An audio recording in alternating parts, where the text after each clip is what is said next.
Hello and welcome to another edition of Insight, the Greater Cleveland Partnership feature that focuses upon areas of interest to the greater Cleveland business community.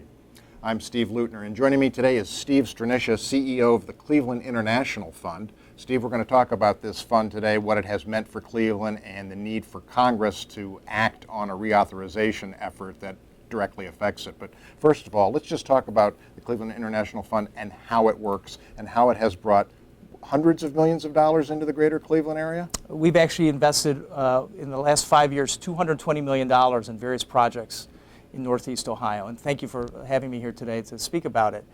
We operate through what's called EB-5, which is an authorized federal program that allows overseas investors who are seeking the ability to become permanent residents in the United States to invest dollars, specifically through regional centers such as us, into projects that will create jobs.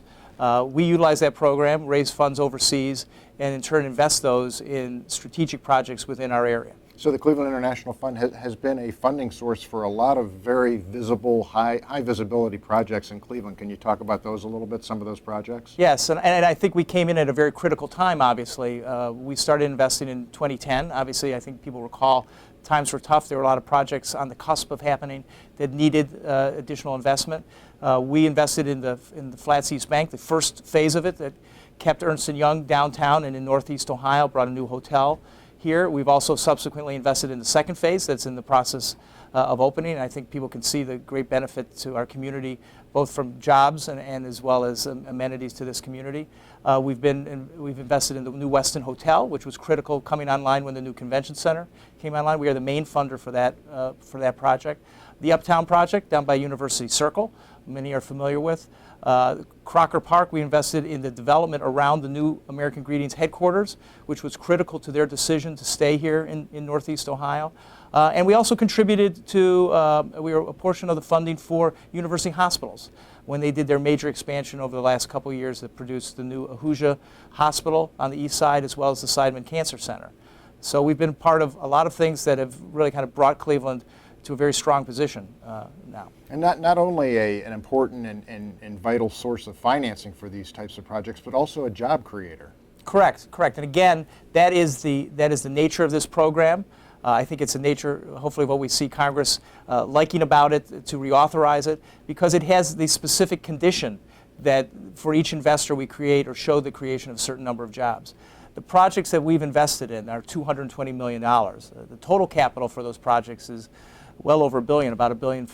So in turn, those projects have created, in our estimate, over 12,000 jobs within the community, both in terms of the projects and then all the ancillary effects of the expenditures that have occurred as a result of those projects occurring. So let's talk about Congress now. What is it that they have a reauthorization for this, the EB-5 program, of which the Cleveland International Fund is part of that?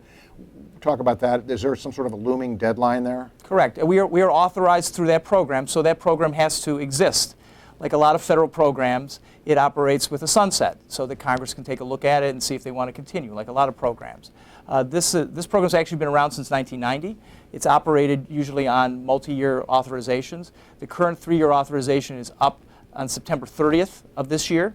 We are confident, but taking nothing for granted, that they will act in September. It is typical for them to sometimes wait towards the end of the deadline to reauthorize that.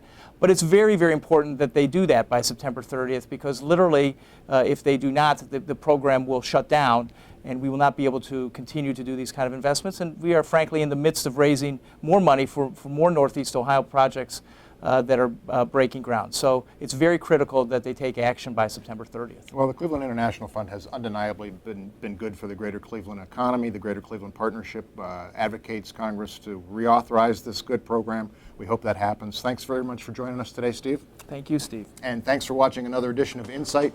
In the weeks and months ahead, we'll be examining more issues of interest to the greater Cleveland business community.